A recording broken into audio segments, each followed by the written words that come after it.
அனைவருக்கும் வணக்கம். ஐக்யூ கீரைன்னு சொல்லப்படுற இந்த வல்லார கீரையில சட்னி பண்ண போறோம். இந்த கீரையோட முக்கியமான பெனிஃபிட்டே பிரெயின் ஃபங்க்ஷன் ஸ்டிமுலேட் பண்ணி காக்னிட்டிவ் டெவலப்மெண்ட்டுக்கு ஹெல்ப் பண்ணுது. ஸோ இந்த கீரையை நாம் ரெகுலராக குழந்தைங்களுக்கெல்லாம் கொடுத்து வந்தோம்னா அவங்களோட படிப்பில் நல்ல இம்ப்ரூவ்மெண்ட் கிடைக்கும்.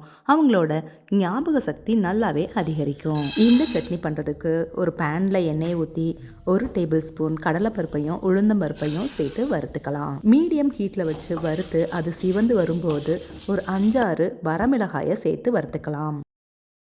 நீங்கள் உங்கள் கார தேவைக்கு ஏற்ப மிளகாயை கூடுதலாவோ குறைவாவோ சேர்த்துக்கலாம்.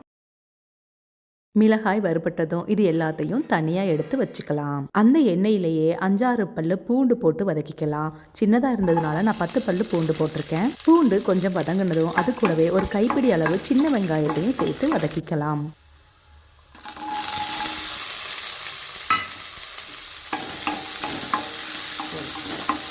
பூண்டும் வெங்காயமும் நல்லா வதங்கின பிறகு வல்லாரக்கீரையை கழுவி தண்ணி வடித்து எடுத்து வச்சுருக்கேன். அதையும் சேர்த்து வதக்கிக்கலாம்.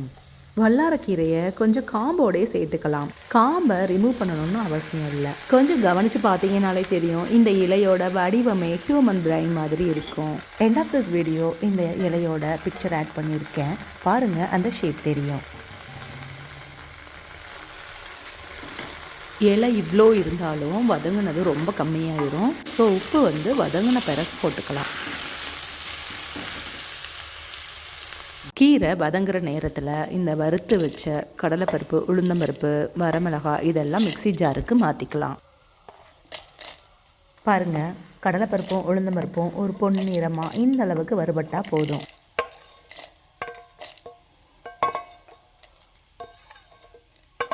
ஒரு நெல்லிக்காய் அளவு புளியை சேர்த்துக்கிறேன். புளி வேண்டான்னு நினைக்கிறவங்க வெங்காயம் வதக்கும் போதே ஒரே ஒரு தக்காளியை நறுக்கி சேர்த்துக்கலாம்.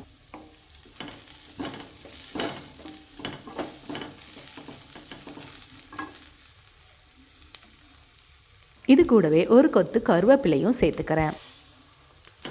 ஜஸ்ட் ஒரு 2 மினிட்ஸ் வதங்கினதும் அடுப்பை ஆஃப் பண்ணிட்டு ஆற வச்சுக்கலாம்.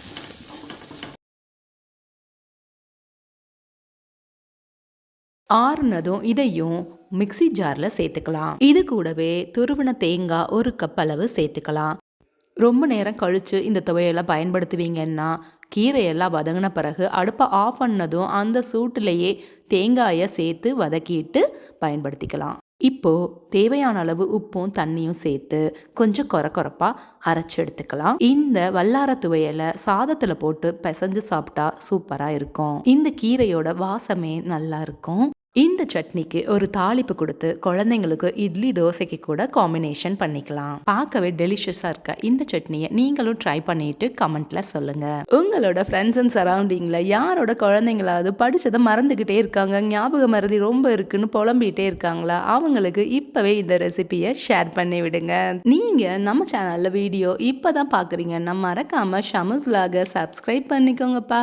கடைசி வரைக்கும் இந்த வீடியோவை பொறுமையாக பார்த்த உங்கள் எல்லாருக்கும் தேங்க்ஸ் ஸோ மச்.